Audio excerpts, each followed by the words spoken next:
pa din ang lakad no? The resurrection of Cheeksers. Paano yung kawaii? Paano yung kawaii? Yeah. Ay, kalibre. Wow, galing Pwede yun natin. That's bad. You don't do that. You ask for permission. Alam mo ba pwede kang mademanda sa ginagawa mo? You don't. Ayun! Eto, bakit yung isa nagbeso? Walang sinabi, parang kinilig pa kayo. Kasi artistahin, kasi gwapo. Pero nung yung bata ko, Ayan, no? Normal lang naman kasi yan eh. Siyempre kasi di ba entertainment yan? So wala namang masama sa ginawa niya no? Pride Month. Tapos kayong mga bakla, yung nagsusumigaw, na huwag kayong yan ang gusto ko, men. Yan. Diba? Bigyan kayo ng pantay na pagtrato. Pero kayo yung mga numero unong lintik mang okray. Kasi ito lang yung aking masasabi eh. Kasi ang mga bakla kasi, hindi naman kasi natin pwedeng i-judgmental. Hindi natin sila pwedeng malitin. Kasi may malalakas yan. Alam natin madiskarte sila. Pero sa puntong to, ay talaga lang mga bakla kasi pagdating kasi sa lalaki, yan yung talagang pinipili nila eh. No? Wala tayong magagawa dyan. Pero ang problema kasi dito, national TV yan, inigis mo yung tao tapos ipapahiya mo, di ba? Pangit yun. Babayaran mo tapos binenta na yung isang karangalan niya tapos ipapahiya mo dyan, di ba?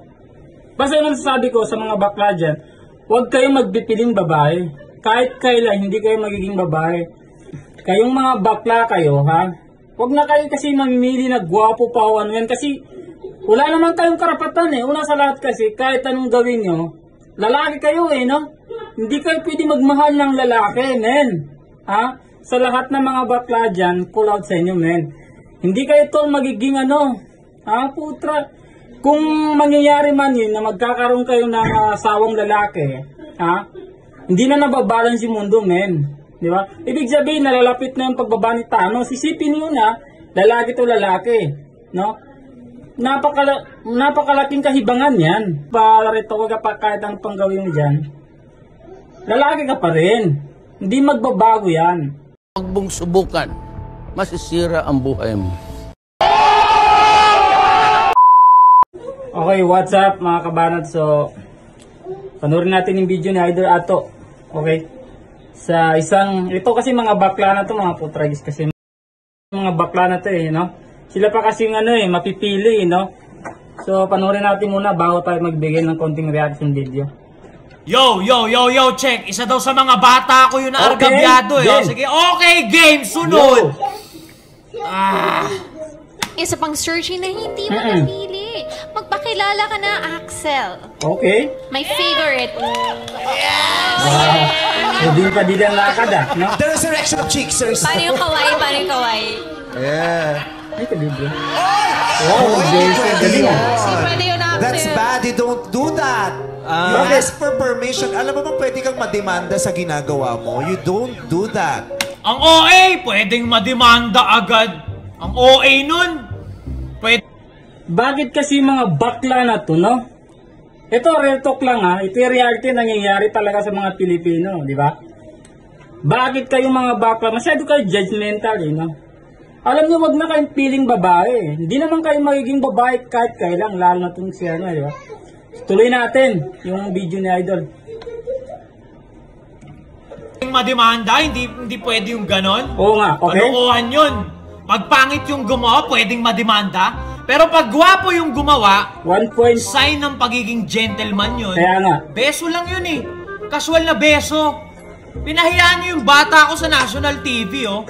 Pwedeng mademanda. Katarantaduan nyo. Pero bakit yun dito? Ito nga, real talk. Pag dinibanda mo yan, anong kaso? Di ba? Sige nga, paliwanag mo. Sagot kayo ngayon. Anong kaso pag nagdemanda yan? Sige nga, tuloy natin. Sa isa, ito, may pa-play tayong isa. Pero bakit dito nung sa isa, di ba? Nakita nyo naman ginawa sa bata ko.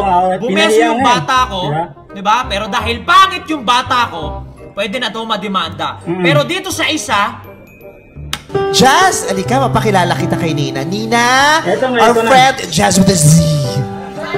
From Tacloban. Hi. I never thought that it would end this way, but you know, we can't finish writing our books and stories. I hope you have a happy life and God bless with your partner. I hope you a good Ama na future. Diyos, ang haba. Okay na yun. Ayun! Eto, bakit yung isa, nagbeso, walang sinabi, parang kinilig pa kayo eh, ito kasi mga bakla na to, sila talaga yung namimili talaga eh, no? So, ano mo sa tingin niyo? Binayaran yung tao na yan, nag-guess kayo tapos ipapahiya nyo lang, di ba? Anong yan? Sige nga, paliwanag din sa amin yan. Pero bakit nung ito, okay lang? Mga kinilig pa kayo. Nag-ask ba siya ng permission? Hindi Diba? eh. Nag-ask ba ito ng permission? Uulitin natin. Pagmumukhain nyo pa ang sinungaling dito eh. Tignan natin sige, tuloy. nag-ask ba talaga ng permission tong gwapo. Okay? God bless with your partner. I hope you a good Ama na future. Diyos, ang haba. Okay na yun. Parang masayin siya. Ayun! Nag-ask Diba? ba? Nag-ask ba ng permission bago bumeso? Wala eh. Hindi. May Pero ask kanina. inalaw nyo, hindi nyo pinahiya yung lalaki kasi artistahin, kasi gwapo. Pero nung yung bata ko,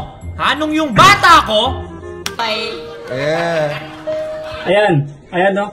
Normal lang naman kasi yan eh. Siyempre kasi di ba entertainment yan. So wala namang masama sa ginawa niya eh, no. Gaya nung isa. Yung isa, di ba parang kinilig pa kayo tapos yung yung bata namin. Di ba? Tapos pinahiya niyo. Di ba? Alam niyo, mali talagang ginagawa mo, Vice eh. Di ba? Unfair ka. Yan talagang ito masasabi ko dito talaga pag mga bakla talaga kasi, ha? Yan talaga yung literal na mga mimili talaga.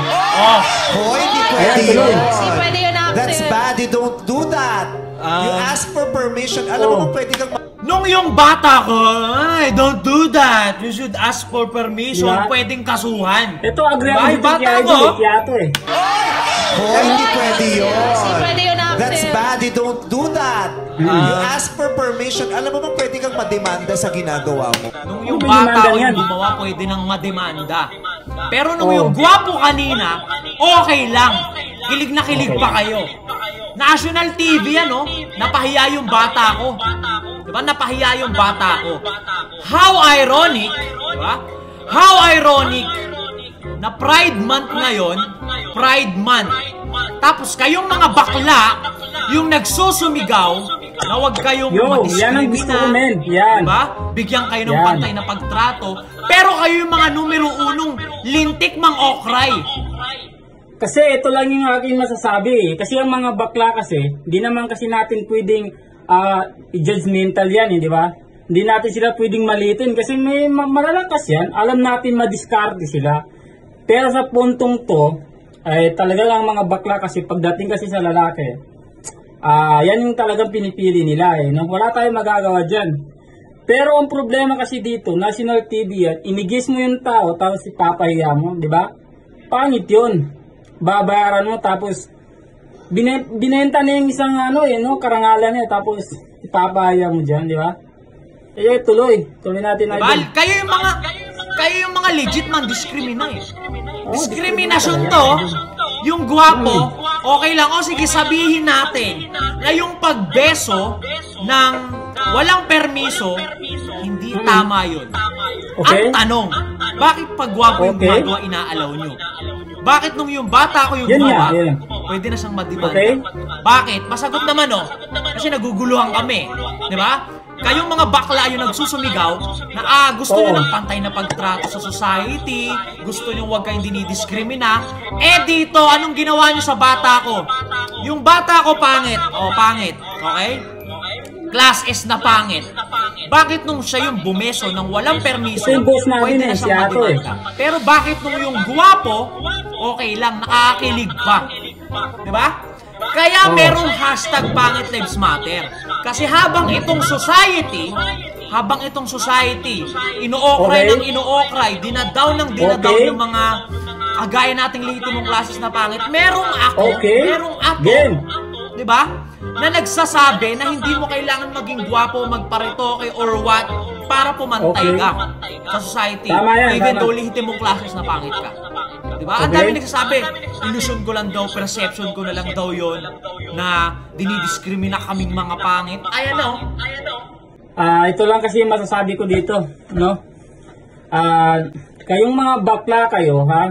Huwag na kayo kasi mamimili na gwapo pa o ano yan kasi wala naman kayong karapatan eh. Una sa lahat kasi, kahit anong gawin nyo, lalaki kayo eh, no? Hindi kayo pwede magmahal ng lalaki, men. Ha? Sa lahat ng mga bakla dyan, call out sa inyo, men. Hindi kayo tol magiging ano, ha? Putra. Kung mangyayari man yun na magkakaroon kayo ng asawang lalaki, ha? Hindi na nababalance yung mundo, men. Di ba? Ibig sabihin, nalalapit na yung pagbaba ni Thanos. Isipin nyo na, lalaki to lalaki, no? Napakalaking kahibangan yan, di ba? Anong mangyayari dyan, di ba? So, kayo mga bakla, tigilan nyo yung kahibangan ninyo, di ba? Babae yung piliin, ikaw best ganda kahit kailan, hindi ka magiging, kahit magparito ka pa, kahit ang panggawin mo dyan, lalaki ka pa rin, hindi magbabago yan, okay? So, ilan yung masasabi ko dito,